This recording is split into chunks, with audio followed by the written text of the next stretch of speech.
exciting news in the area of HIV is that we now have a treatment that is given every 28 days.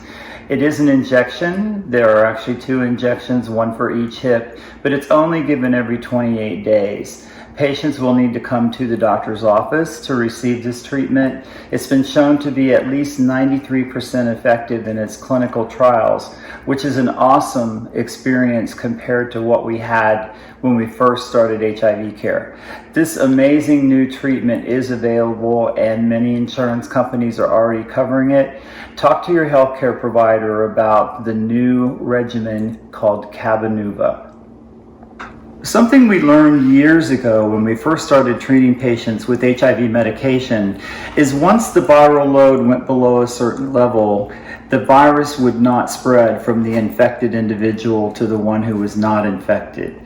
This is now a campaign called U equals U, which stands for undetectable equals untransmissible. And we do know in the number used in the information is a viral load or an amount of virus in your system less than 200 copies per milliliter leaves the person incapable of passing the virus to a sexual partner. All the treatments that we have to treat HIV will reduce the viral load down to undetectable levels, and we know that undetectable levels equal untransmissible events from people carrying the virus. What we're really focusing in one of the campaigns that's been so active over the last few years is called PrEP, pre-exposure prophylaxis. We're taking an HIV medication combination to help prevent those who may have risk and exposure to HIV from sexual partners, and it prevents them from getting infected. It's over 99% protective, and it's simple 1 pill once a day therapy with no side effects. With the interaction between COVID-19 and HIV, there's a belief that people may actually be protected if they're on HIV medications. This has been a theory that's been passed around now for the entire year that we've been dealing with the COVID-19 pandemic.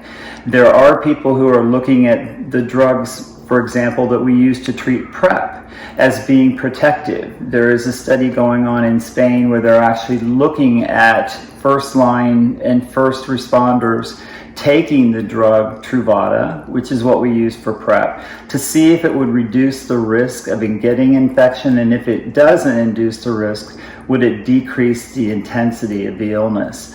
So far, my personal experience has been that our patients who are on HIV medications and those that are on PrEP seem to be protected from getting a serious form of COVID-19, meaning that we did a comparison where we took 50 patients who were HIV positive on medication and 50 patients who were HIV negative who weren't on medication. We followed them with their families through the pandemic, and we found that we had approximately 9 patients in the HIV arm that got infected, but none of them got terribly ill. None of them died. In our non-HIV patient population, we had about 6 people, and 3 of those patients died. Now, this isn't a scientific proof of anything, but I think we have to look at the possibility and continue to explore this. It's interesting that the drugs that we use for PrEP, or pre-exposure prophylaxis for HIV, are similar to the drug Remdesivir, which was approved earlier this year for treatment of COVID-19.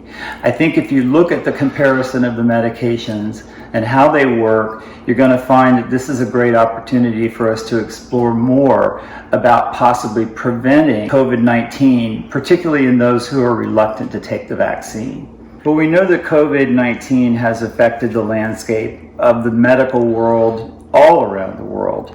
In my personal experience as a family doctor, we had to really work and make a lot of decisions early on that were difficult. And that is, we made a decision not to allow patients into the office if they had any symptoms such as a fever or a sore throat or diarrhea.